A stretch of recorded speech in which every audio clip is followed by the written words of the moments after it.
Okay, welcome to part one of our quest to go through all of the stages, the process, the experience of making a painting. Okay, so first thing we have our reference, the picture that I took from a trip to Bryce Canyon National Park in Utah.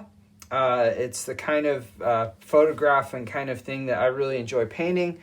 From a standpoint of the composition, I really like kind of a flat front of, whether it's buildings or scenery or whatever against, a sky or a backdrop of some kind. So this is the kind of thing that I really enjoy doing. So the first stage of course, any painting is our drawing stage.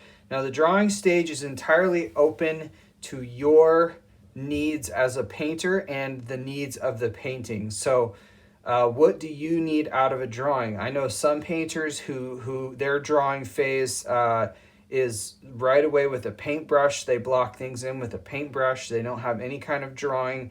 I know other painters, when I do something where I try to be more detailed, I want a very detailed drawing, right? So I don't want to be making choices about where stuff goes, where do the highlights go, where do the shadows go.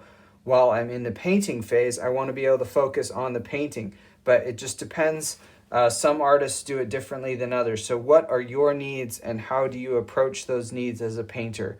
So I'm going to try to do kind of a more representational painting to do this quickly. It's going to be less focused on detail, but I still want to have some of the things there, okay? So I have a big piece of paper that I'm going to draw this on. You can do this directly on your canvas. I like to have a paper that I mount on my canvas or my drawing panel or whatever, just because I like to be able to do it that way, okay? So drawing as a process, some of you have taken your drawing classes, others of you, perhaps have less experience in accuracy in drawing, okay? But Mr. Jones' rules to drawing are big to small, okay, is our first rules to drawing, right? So I'm looking at the picture that I had, and I want to get the big things kind of in there first, right? I'm not really trying to worry about all of the details right now. I'm blocking stuff in. Where can I put stuff? What are the proportions of it? The bigger things I can get in there first, probably the better I get an idea. And I can already feel that I'm going too big with where I'm putting stuff, okay? So I'm going to try to take things down a little bit as far as scale goes, okay? So not quite as big in the scale department, a little less.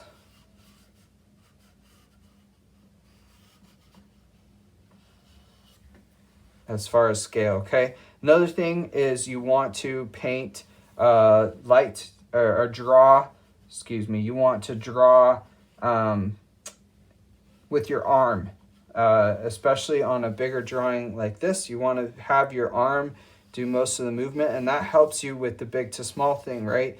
You're not as locked into the little movements of your hand. If you use your arm to draw, you can do more gestures and big strokes and kind of get that big stuff in there first, okay? So big to small. So what I kind of started with is the kind of the silhouette, the outline of my main painting compared to the sky, okay? Now that I have that in, I'm going to try to block in the shadows and just try to kind of put some marks to indicate maybe where those shadows are, some of those lines that I want to think about, where are they on the picture? I'm not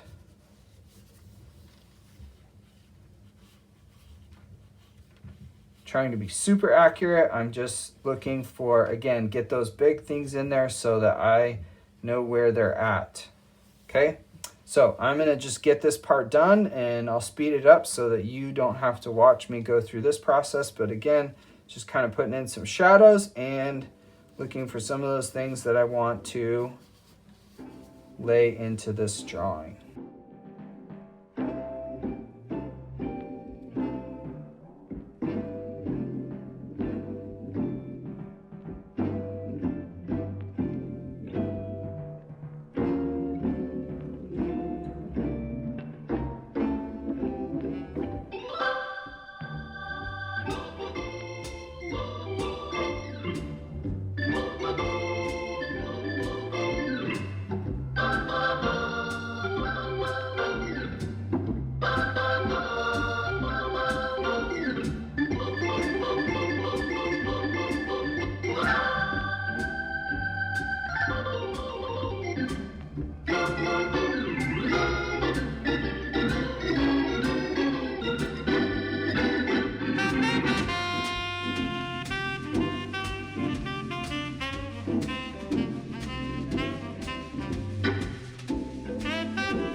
Okay, now that I kind of have the shadows in and kind of just a rough idea of where I'm putting stuff, what I would do now is, it depends on the level of detail and representation that you want in your art, right? So I'm gonna kind of just go through and continue to refine, you know, maybe some of the details and some of the other things that I want to put in there. Where are some of these shadows going? Remember, you're using your reference as an idea for colors, light, shadow, you know, those kinds of things. So what I'm looking at in the reference is, what kind of little shapes do I see that I just really enjoy in the rock formations? What shadows are making interesting shapes that I want to see in the final painting? You know, how can I refine this drawing right now? So I'm going to study, and kind of work this drawing through till its final stage. So next step after I get a drawing done is I will mount this on the canvas. So that is what's coming next. Okay, the next phase of the painting, we're going to take the drawing that we previously did and we are going to attach it to the canvas. So I've taken the canvas and I've covered it with a little bit of gesso and some acrylic matte medium, and brush that all the way across the surface, especially making sure to get the corners. Okay, then you take your drawing, make sure it's good and wet, and get it on your surface. If you did it right, it should be pretty wet. If you have to use a spray bottle, go ahead and do that. Make sure it's wet. If you need to pull any of it off, recenter it. Most of you guys have done this in class before, but for the people who haven't, next step is we're going to take some matte medium and we're going to paint that across the whole thing. And you want to make sure you start in the middle and then brush your way to the corners. Okay, and this is going to cover up some of our drawing, but don't worry, it's still going to show through. You're still going to see it, okay? But you brush from the middle to the corners, and what you want to watch out for is bubbles. Make sure you brush all those bubbles out and get your picture attached firmly to the canvas. Make sure your corners and your edges, everyone gets the middle really well because that's where they start brushing, but make sure you get your corners and your edges.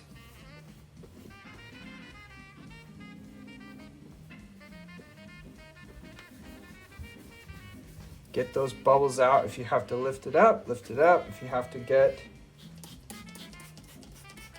any of it wet, get it wet.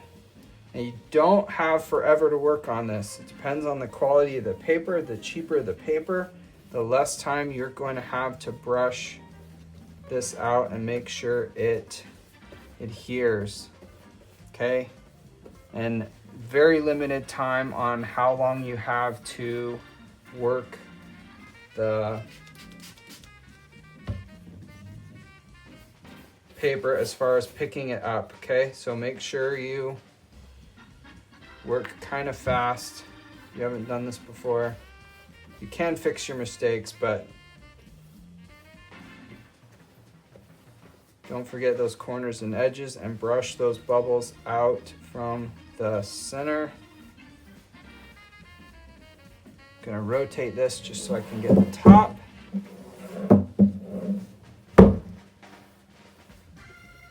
Once you're done, you will have a nice permanent surface on which to paint. And you can do this on a canvas like I'm doing it here, or you can do it on panels. However you want to do it, this is a good way to take your drawing from one location and attach it to another. Okay, so we're at the next stage of our painting process.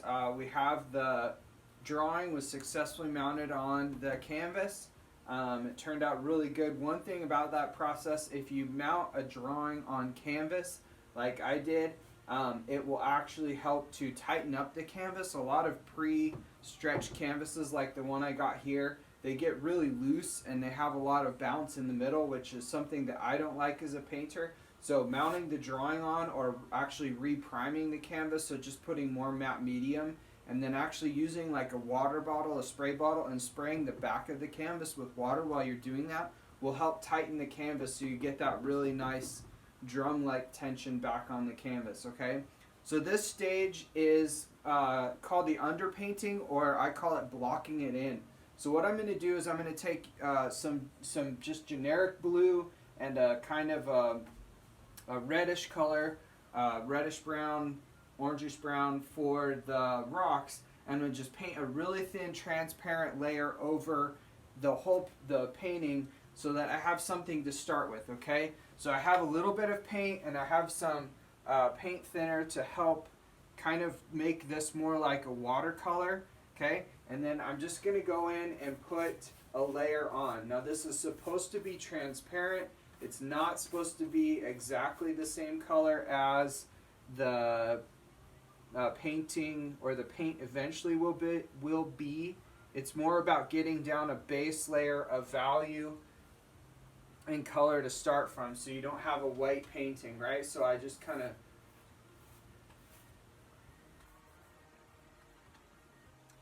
one thing that I did while I was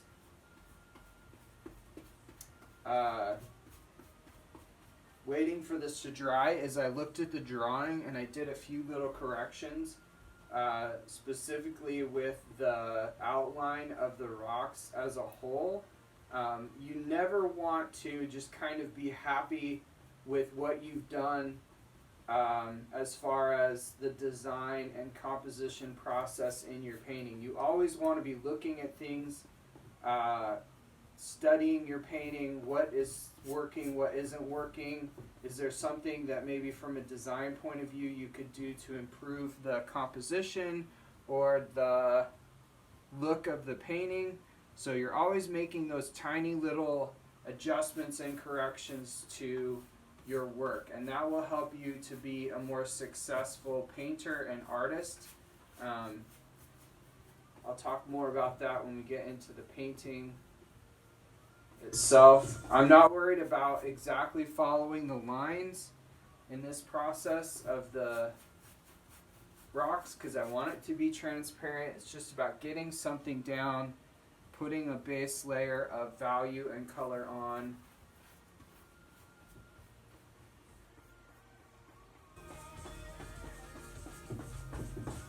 That's another reason I'm not worried when I do the mounting with the acrylic medium is it's gonna, you saw how it muddied up the drawing and made this really gray, nasty kind of look to it. I wasn't worried about it because it's all gonna get covered up, right? And so this just gives me my first layer, make sure that I don't have any white showing through when I start painting. So there you go, there's a good layer of sky. I'm going to take my kind of rust color that I got going on. Okay, and I'm going to do the same thing in the rocks. Again, I'm not worried about being too accurate with the color. I'm more interested in just putting down something that I can use as a base for my painting. Okay? So,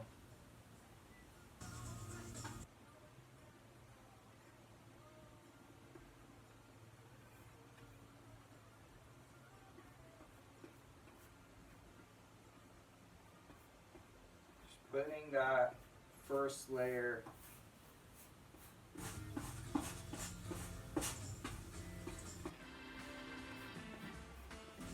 I'm not going to do anything with the shadows in the rocks because the drawing that I did that hatching layer, that scribbled layer that gives me kind of an indication of where my shadows are. If you don't have your shadows indicated like that, you do want to put in a different value for your shadows.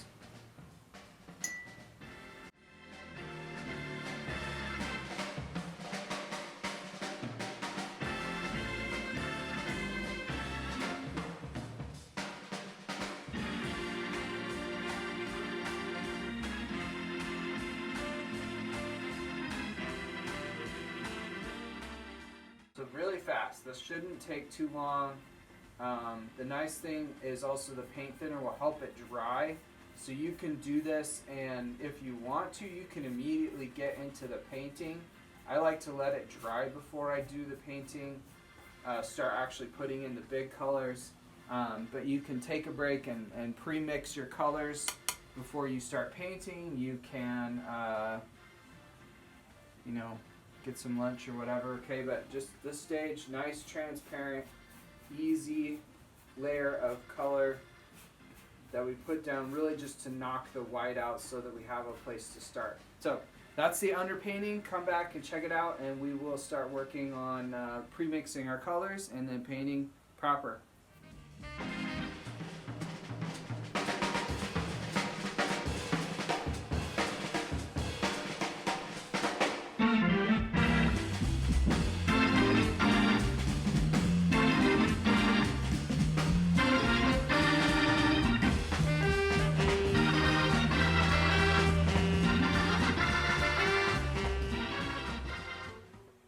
All right, here we are, ready to start with the painting. You just saw me go through pre-mixing my colors. The painting is on, ready to go. We're ready to paint. Nothing's in our way.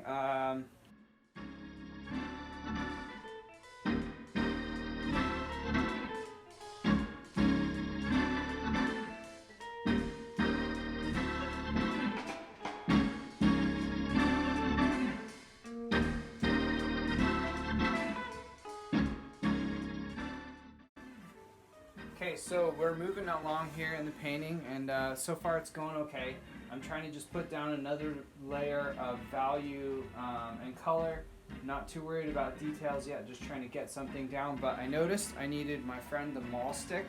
Okay, what this is it is the stick that you use to prop up against your canvas or your painting surface like this, and then you can rest your hand on the canvas when you're getting into tight detail areas, and that will keep your hand from getting dirty and your painting from getting smudged. So I went out and had to get my Mall stick, and I'm going to be using it from time to time to work on this. All it really is a dowel. It doesn't have to be big or too long, but you want something that's sturdy. You don't want something that's really flimsy and it's going to bend on you too much. So on we go.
Okay, so we took a little break, and mostly because the battery died, but here we are back at it painting again. While I was taking a break, I took a really long pause just to sit back and study the painting and find some areas that I was happy with and find some areas that I didn't. I want to share with you this photograph of Picasso. I can't remember when it was taken, or give credit to whoever took it, but I want you to look at this photo and notice way back here by where Picasso is painting is a chair, and the chair is pointed directly at his painting. And I really like this photograph because it just shows the process of the mad genius of the 20th century, and that he took time during his process, and this is late in his career, just to sit back and look at what he had done and what was working and what's not. Obviously some of this is going well, some of it I wish was going a little bit better. Landscape painting's not my thing, but we'll get into the weeds and see if we can't pull a good painting out of this.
Okay, here we are, done with the painting at the end. You can see the finished product in front of you.